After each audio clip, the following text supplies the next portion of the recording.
प्रणाम। मेरा नाम है सौरभ और आप सभी लोगों का स्वागत है धम्म वाणी विद सौरभ में। आज हम बात करेंगे, भगवान बुद्ध ने 10 पारमिताओं के बारे में बताया। उन्होंने कहा ये 10 पारमिताएं जब हमारी पूरी हो जाएंगी तो हर एक व्यक्ति इस भव सागर से, इस दुख चक्र से हमेशा के लिए मुक्त हो जाएगा।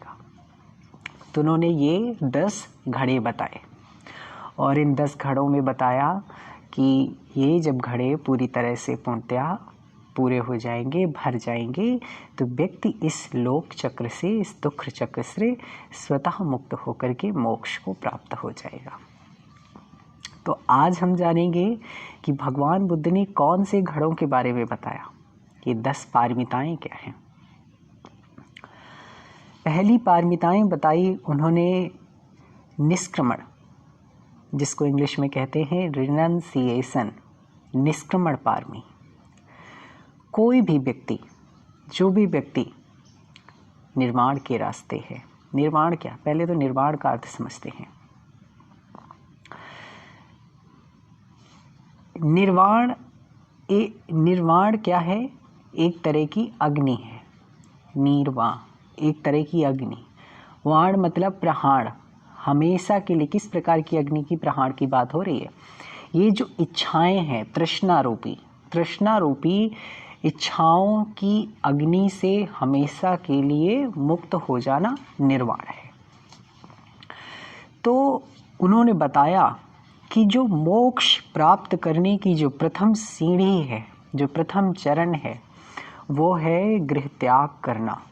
बिना गृह त्याग किए हुए कोई भी व्यक्ति मोक्ष को प्राप्त नहीं हो सकता। उसे गृह त्याग करना ही होगा।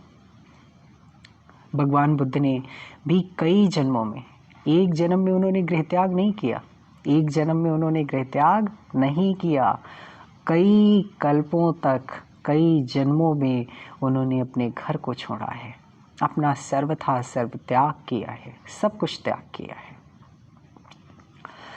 तो जो भी व्यक्ति इच्छुक होता है मोक्ष प्राप्ति के लिए, उसे गृह त्याग करना पड़ता है। अच्छा, एक बात और है, गृह त्याग का सिर्फ इतना अर्थ नहीं होता कि कोई व्यक्ति घर से बाहर निकल जाए, अपनी जिम्मेदारियों से हट जाए और बस गेरुए वस्त्र धारण कर ले और उसका गृह त्याग हो गया। सिर्फ इतना मतलब नहीं है। गृह त्याग का अर्थ होता है त्याग की भावना, सर्वथा त्याग की भावना। अब उसका कुछ है नहीं, तो जिसके अंदर भी ये भावना विकसित हो जाती है वो गृह त्याग की श्रेणी में आ जाता है।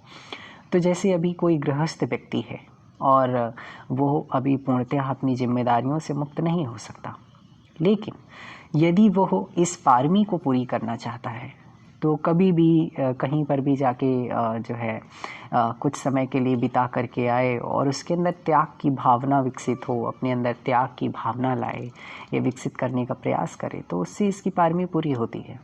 तो गृह त्याग करना प्रथम चरण है। दूसरा चरण क्या है? सील की पारमी, मोरालिटी, सील की पारमी। सील क्या है? भगवान बुद्ध ने बताया पंचशीलों के बारे में। किसी भी जीव की हत्या नहीं करनी, झूठ नहीं बोलना, चोरी ना करना, ब्रह्मचर्य या व्यभिचार ना करना, नशे पते के सेवन से विरत रहना। ये पंचशील हैं भगवान के। तो इनके पालन करने से हमारी जो सील की पारमी है वो सील की पारमी पुष्ट होती है। और जब सील की पारमी पुष्ट हो जाती है तो हमारे दो चरण मोक्ष की तरफ हम अग्रसर हो जाते हैं। पहला चरण क्या था? गृह त्याग। दूसरा है सील, सीलों को पाना, सील सदाचार का जीवन जीना। तो ये जरूरी नहीं कि ये सब व्यक्ति, ये सिर्फ सन्यासियों के लिए ये मार्ग है। ये जो सील का पालन करने का है सिर्फ सन्यासियों के लिए नहीं, गृहस्थ व्यक्ति भी पंचशीलों का पालन कर सकता है और अपनी सील की पारमी पूरी कर सकता है। कई व्यक्तियों के साथ में होता है कि इस जीवन में उनका मानस गृह त्याग के लिए नहीं तैयार हो पाता या अपनी जिम्मेदारियों को छोड़ पाने के लिए वो तैयार नहीं है। कई प्रकार की समस्याएं हैं उनके जीवन में, तो फिर भी हम इन पारमिताओं को पूरा कर सकते हैं। कहीं पर भी जा कर के हम अकेले किसी जगह पर जा कर के कुछ दिनों के लिए रह सकते हैं, वहाँ पर त्याग की भावना विकसित कर सकते हैं, उसके बाद में वहाँ पर सीलों का पालन कर सकते हैं। तीसरा देखते हैं, प्रज्ञा, विजडम डेवलप करना। प्रज्ञा क्या है? प्रज्ञा एक तरह की बुद्धिमत्ता है जो हमें सत्य को देखने की क्षमता को विकसित करती है। विजडम है एक तरह की जो हमारे अंदर के सत्य को, जो स्वतः जो अनुभूति पर होने वाले सत्य को देखने की क्षमता को विकसित करती है प्रज्ञा। तो प्रज्ञा भी श्रुतमयी प्रज्ञा नहीं, यहाँ पर भावनामयी प्रज्ञा की बात हो रही है। और ये प्रज्ञा तो जो है सीलों के पालन से और समाधि के अभ्यास के बाद ही प्रज्ञा विकसित हो पाती है, पहले नहीं हो पाती। आप श्रुतमयी प्रज्ञा सुन सकते हैं, प्रज्ञा के बारे में धर्म चर्चा कर सकते हैं, लेकिन इसका जो स्वतः अनुभव है प्रज्ञा का, ये जो प्रज्ञा है, इसका अनुभव बिना सील और बिना समाधि को प्राप्त हुए व्यक्ति नहीं कर सकता। तो आपको सीलों का पालन भी करना होगा और समाधि का अभ्यास भी करना होगा, तब प्रज्ञा के क्षेत्र में आप उतर पाएंगे और तभी इस प्रज्ञा रूपी पारमी को आप पूर्ण कर पाएंगे। फिर है टॉलरेंस, सहिष्णुता की पारमी, सहिष्णुता की पारमी। तो इसका सिंपल सा अर्थ है कि बहुत बार हमारे सामने अनचाही घटनाएं होती हैं, लोग हमारे सामने अनचाहा हमारे साथ व्यवहार करते हैं। हम उनके व्यवहार को देख करके, उनके व्यवहार से किसी भी तरह से अपने मन को चिड़चिड़ाहट या द्वेष या किसी भी तरह की गलत भावना या इलविल से भरे नहीं। उसकी जगह पर हमारा मन समता में स्थित रहे। किसी भी तरह का कोई व्यवहार करे हमारे साथ में और हम अपने मन को उस समय भी समता में रखें, तो तब हमारी ये सहिष्णुता की पारमी होती है, टॉलरेंस की पारमी पूरी होती है। तो एक हमारा चौथा ये जो पारमी है, ये सहिष्णुता की पारमी है। आगे है सत्य की पारमी। सत्य की पारमी पूरी करने के लिए आपको सील, समाधि और प्रज्ञा का अभ्यास करना पड़ेगा। जब हम प्रज्ञा का अभ्यास करते हैं, प्रज्ञा, तभी हम जो है इस शरीर के सत्य स्वभाव को समझते हैं और सत्य के बताए हुए, सत्य के अनुभव के आधार पर जो हम पाते हैं, तो उस सत्य के मार्ग पर चलने की वजह से, उस रास्ते पर चलने की वजह से जो भी हमें अनुभव प्राप्त होते हैं, तब हमारी ये सत्य की पारमी पूरी होती है। क्योंकि जो पूरा रास्ता होता है वो सत्य का होता है, किसी कल्पना या किसी और भी आधार का नहीं होता है, हमेशा सत्य के आधार पर होता है। तो इसका सबसे अच्छा उदाहरण होता है विपश्यना। विपश्यना का अभ्यास करते समय हम प्रज्ञा रूपी चक्षुओं से ही जो है विपश्यना का अभ्यास करते हैं, प्रज्ञा से ही अभ्यास करते हैं, तो हमारी प्रज्ञा की पारमी भी पूरी होती है और हमारी सत्य की पारमी भी पूरी होती है। क्योंकि हम विपश्यना के जरिए इस शरीर के सत्य स्वरूप को समझ पाते हैं, इस शरीर के सत्य को, इस जगत के सत्य को समझ पाते हैं, तो इससे हमारी सत्य की पारमी भी पूरी होती है। फिर है अधिष्ठान की पारमी। अधिष्ठान माने दृढ़ निश्चय, किसी भी बात का दृढ़ निश्चय कि मैं अब सीलों का पालन करूँगा, और व्यक्ति पार करके निकल जाए तो उसकी ये अधिष्ठान की पारमी पूरी होगी। कोई भी व्यक्ति सोचे कि मैं अब 5 दिनों तक मौन रखूँगा, तो व्यक्ति कोई मौन रखता है तो उसकी अधिष्ठान की पारमी पूरी हो जाएगी। कोई व्यक्ति सोचे कि मैं अब अष्टशीलों का पालन करूंगा और वो पूरा करके निकल जाए, तो उसकी अधिष्ठान की पारमी पूरी होगी।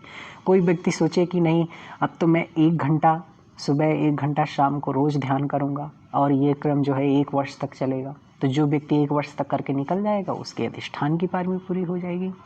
तो इस माने कि सत्य के माने कि जो भी हम अपने मन में दृढ़ निश्चय करें इस धर्म के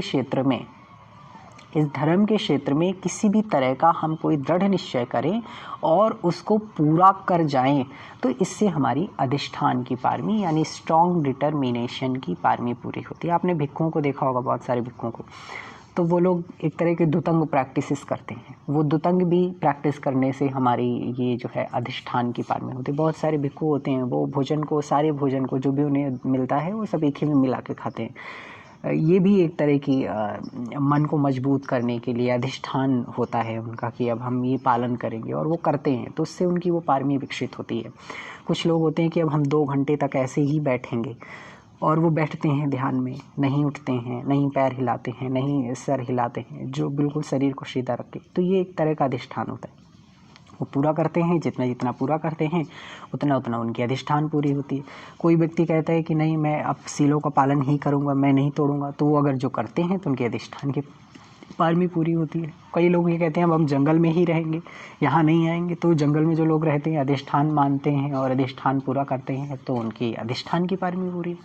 अधिष्ठान माने किसी भी बात का दृढ़ निश्चय और स्ट्रॉन्ग डिटर्मिनेशन के साथ में हम जब उस काम को करते हैं और पूरा करते हैं तो उससे हमारी ये भी पारमी पूरी होती है।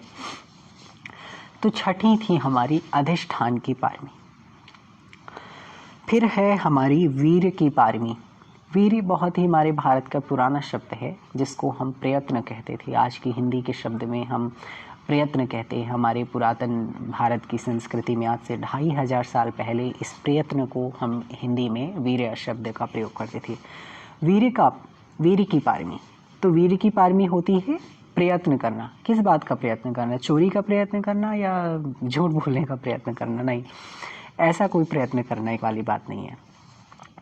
प्रयत्न करने का मतलब धर्म के क्षेत्र में इस अपने आप को कितना अच्छा बनाने का प्रयत्न करना,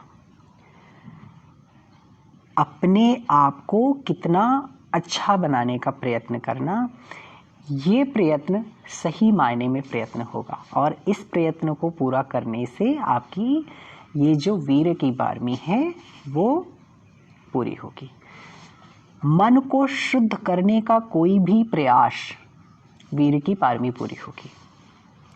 आप कोई भी ऐसा काम कर रहे हैं जिससे हमारा मन शुद्ध होता है, तो वो हमारी वीर की पारमी पूरी होगी। हम धर्म प्रवचन सुनते हैं, थोड़ी देर के लिए ही मन शुद्ध हुआ, तो हमारी वीर की, हमने कुछ तो प्रयत्न किया, कुछ देर तो बैठे, हमने सीलों का पालन किया, हमने समाधि का अभ्यास किया, हमने प्रज्ञा का अभ्यास किया।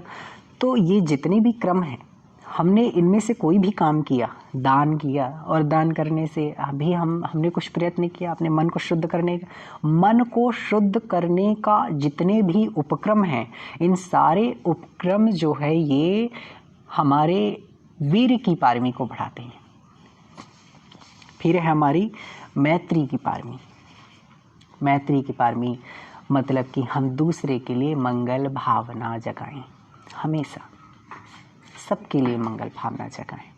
अपने साथ रहने वाले लोगों के प्रति, अपने नगर वालों के प्रति, अपने मित्रों के प्रति, अपने दोस्तों के प्रति, अपने दुश्मनों के भी प्रति, हर एक व्यक्ति, हर एक छोटे से छोटे बीइंग के लिए, हर एक छोटे से छोटे जीव के लिए, हर एक व्यक्ति के लिए मंगल मैत्री जगाना, मंगल भाव जगाना, उसके लिए मंगल भावना अपने अंदर पैदा करना।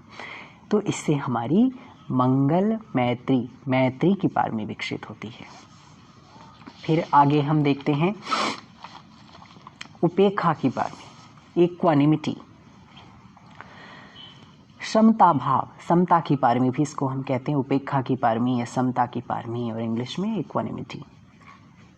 दुख आए जीवन में चाहे सुख आए, हम अपने मन के संतुलन को बिगड़ने ना दें। हम ये सोचें कि ये जो दुख आया है ये भी बदल जाएगा और सुख आएगा, तो क्यों दुख होना? ज़िंदगी तो बस एक नाटक की तरह चल रही है। तो इसको जिए। दुख आएगा या सुख आएगा, हम उसको स्वीकार करेंगे और हम खेलेंगे इस नाटक को, और बस हम अपने मन के संतुलन को बिगड़ने ना दें। तो इससे हमारी समता की पारमी होती है। और सबसे अच्छी ये तो एक तरह की बुद्धि के स्तर की समता हो गई। लेकिन जब हम विपश्यना का अभ्यास करते हैं, यानी कि जब हम प्रज्ञा का अभ्यास करते हैं, तो प्रज्ञा का अभ्यास करते समय हमारा मन उस समय समता में ही होता है। ना तो राग पैदा करता है, ना तो द्वेष पैदा करता है, और ना ही मोह पैदा करता है। तो उस समय सबसे अच्छा मन हमारा क्षमता का, हमारे अंदर क्षमता विकसित होती है। तो ये समता विपश्यना के अभ्यास करने से जो विकसित होती है, ये सही मायने में क्षमता होती है, और इससे हमारी समता की पारमी पुष्ट होती है। समता का सिर्फ इतना ही अर्थ है, दुख आए या सुख आए, उस समय हम अपने मन के संतुलन को बिगड़ने ना दें। और जब भी हम अपने मन के संतुलन को बिगड़ने नहीं देते, अनचाही मनचाही या चाही घटना से, तो उससे हमारी क्षमता की पारमी पूरी होती है। फिर है दान की पारमी। कैसा दान? ऐसा दान जिसमें कुछ पाने की चाह ना हो, सिर्फ देने की सर्वथा त्याग की भावना हो। तो ऐसे दान से हमारी दान की पारमी पूरी होती है। भगवान बुद्ध ने भी सिर्फ एक जन्म में दान नहीं किया, कई कई जन्मों में उन्होंने दान किया है और अपनी दान की पारमी को पूरा किया है। एक बार एक मुझे कहानी याद आती है भगवान की जातक कथाओं में, कि उस समय भगवान एक सेठ के घर में पैदा हुए थे। तो उनके जो पूर्वज थे, बहुत सारा धन उनको छोड़ करके चले जाते हैं। उनके परिवार में सभी की मृत्यु हो जाती है और वो बचते हैं बाद में। तो वो एक कमरा था उनके घर में, तो वो जब उसको खोलते हैं तो देखते हैं कि अरे उसके अंदर तो बहुत सारा सोना चांदी और बहुत सारा पैसा सब कुछ रखा हुआ है। तो वो जो है जाते हैं उसके अंदर और देखते हैं कि अरे मेरे पूर्वजों ने इसको खर्चा क्यों नहीं किया। वो कहते हैं अब मैं सही मायने में खर्चा करूँगा। मेरे पूर्वज तो इसे ऊपर नहीं ले जा सके, लेकिन मैं इस धन को अपने साथ ऊपर ले जा सकूँगा। तो कैसे क्या किया, उन्होंने जितना धन वो रखा था पूरा का पूरा उसको दान करवा दिया, लोगों के कल्याण में लगा दिया। तो उन्होंने वो सही मायने में पूरे धन को वो ऊपर ले गए। एक मुझे बात आती है, एक कोट याद आता है कि भगवान बुद्ध कहते हैं कि ये जो शरीर है मृत्यु रूपी अग्नि से हमेशा के लिए चल रहा है। तो जिस प्रकार एक घर में आग लग जाए और उस घर में सारा सामान जल रहा हो, लेकिन कोई एक चालाक व्यक्ति उस घर में घुस जाए और घुस करके कुछ सामान जल्दी जल्दी निकाल कर बाहर फेंक दे और फिर निकल आए, तो सारा घर तो जलकर खाक हो जाएगा, लेकिन वो जो सामान निकाला गया है बाहर वो थोड़ा बहुत बच जाएगा। इसी तरह से ये शरीर पूरा मृत्यु रूपी अग्नि से जल रहा है, लेकिन समझदार व्यक्ति जितना ज़्यादा पुण्य इकट्ठा कर लेगा इस जीवन में, वही इस अग्नि से जलने से बच जाएगा, अन्यथा सब कुछ राख हो जाएगा, सब कुछ जल जाएगा। और जो व्यक्ति पुण्य नहीं कमाता, जो व्यक्ति पुण्य नहीं कमाता, उसका वो ऊपर ले जाने के लिए कुछ बचता ही नहीं है, सब खत्म हो जाता है यहीं चल करके, सब छोड़ देता है, सब ऊपर चला जाता है, कुछ नहीं बचता।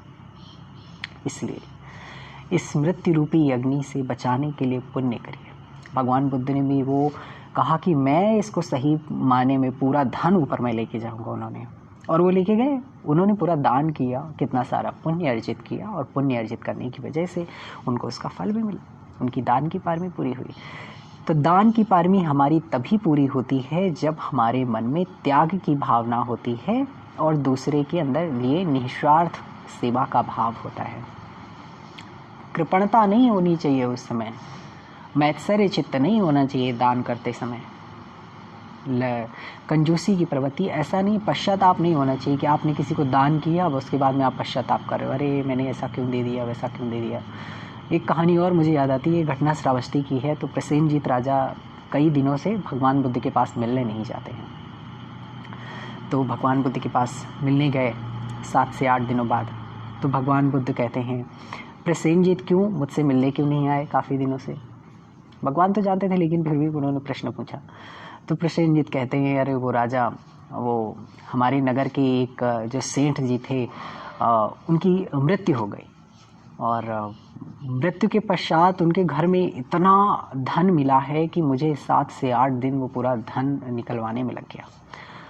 तो भगवान, वो प्रसेनजीत कहते हैं, मुझे समझ नहीं आया कि वो जो सेठ था इतना कंजूस था कि उसने आज तक ना कुछ अच्छे से खाया, ना उसने कुछ अच्छे से पहना, इतना बहुत ही गरीबों की तरह उसने जीवन व्यतीत किया, और अंत में सारा धन छोड़कर यहीं चला गया।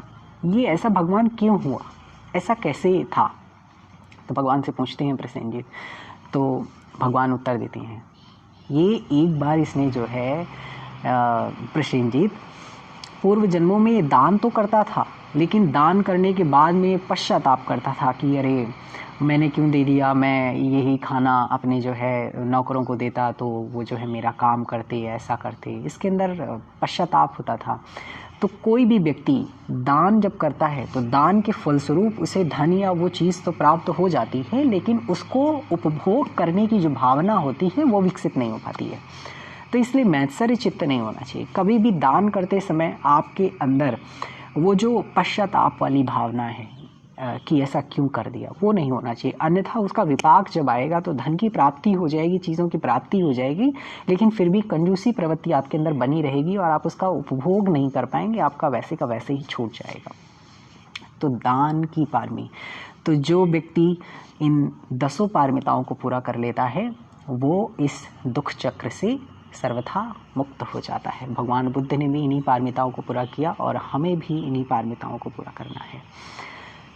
हम लोग हर प्रतिदिन इन 10 घड़ों में कुछ न कुछ डालने का प्रयास करते हैं और इन पारमिताओं को पूरा करने का प्रयास करते हैं, और जिस दिन ये पारमिताएं हमारी पूरी हो जाएंगी उस दिन हर एक व्यक्ति मोक्ष को प्राप्त हो जाएगा, मुक्ति को प्राप्त हो जाएगा। सभी का मंगल हो, सभी का कल्याण हो। इस वीडियो का फीडबैक प्लीज़ कमेंट बॉक्स में दें, और यदि कोई प्रश्न है तो भी कमेंट बॉक्स में ज़रूर लिखें। सभी का मंगल हो, सभी का कल्याण हो।